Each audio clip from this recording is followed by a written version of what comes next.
Let's check in once again with Victoria Wood. Go! Guys, hi! Woo! I am here, and I am literally surrounded by a sea of fans. Over 7,000 of these guys came out here last year and literally smashed the record. There may not be as many out here this year, but that does not mean they are not just as excited and electric as ever. Are you guys excited? Ready for a good game?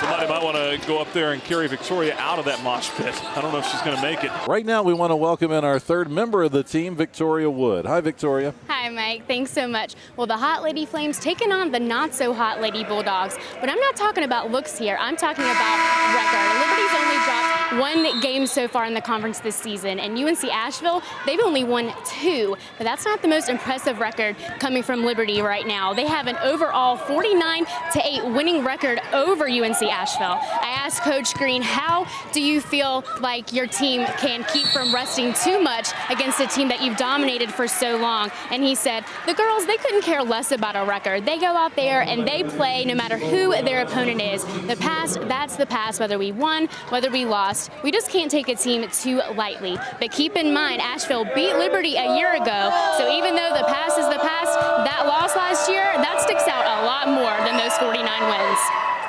Hey, that's a good point, Victoria. Back in with Victoria.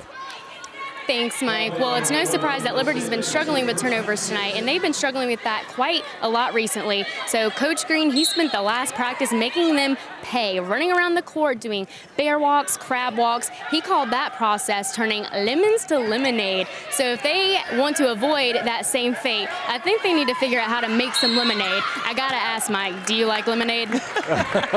Well, I do like lemonade. You know, let's check in with Victoria for an update on the injured KJ Weaver. Hey, Mike, just an update on KJ Weaver. She's been sitting on the sidelines now for about 13 minutes. She's been icing her knee. She was rubbing her knee earlier with some kind of instrument. It's very doubtful that she'll be able to return to this game. We're going to head over to Victoria. She's with Coach Green. Coach, Asheville has come out really strong in this first half. Is it great offense on their part or poor defense on your part that has kept this game so close? I think it's a little combination of both. I would like for us to step it up on defense, but they're really shooting the ball well. You know, their offense is a good offense. It's just we got to turn up the heat a little bit, and they've hurt us on the offensive boards. I mean, their last 2 points down here, I think, was an offensive stick back. So we're in for a fight this entire game. And how does Ashley Reiniger, she's a really strong player for you guys, how does having her out in foul trouble hurt you guys going into this next half? Well, she can impact the game on both ends, rebounding and her presence defensively, and being able to give us a scoring punch inside. Just unfortunately, she picked up a couple fouls, and we're going to need her in the second half. Thanks, Coach. Appreciate it. Thank you. Thanks, Victoria. Victoria caught up with Coach Kirkpatrick just a moment ago.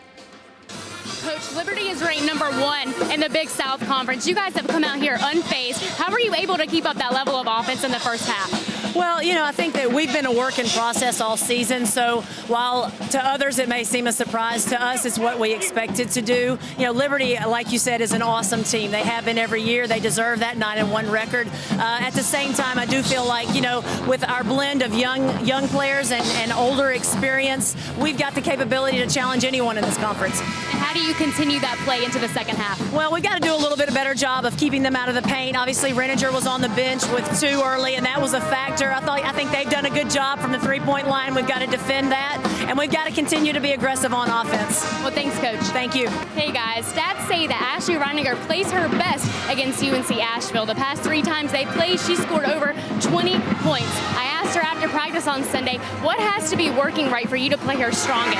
And she said, I need to learn how to slow down. If I focus on the play, I'll get all the right moves at all the right times. So if somebody could just tell her to slow down with the fouls, maybe she'll produce a beautiful second half. Okay, Victoria. Let's head over to Victoria. Thanks, guys. In case you haven't noticed, Carly Buer has not played at all this second half. She's over on her side on a bike, nursing a knee. I heard her telling her trainer some sharp pains. She's riding that out right now. She's the team's leading scorer, so if she can't come back, somebody's going to have to step up. Hey, wow, good catch and good observation, Victoria, to pick that up. Thanks, Mike. Liberty is normally a very good free throw shooting team, averaging usually about 75%. For some reason, tonight they're only shooting about 50%. Mike, what would you say is the reason their performance isn't so high at the free throw line tonight? Wow, that's a great question, Victoria.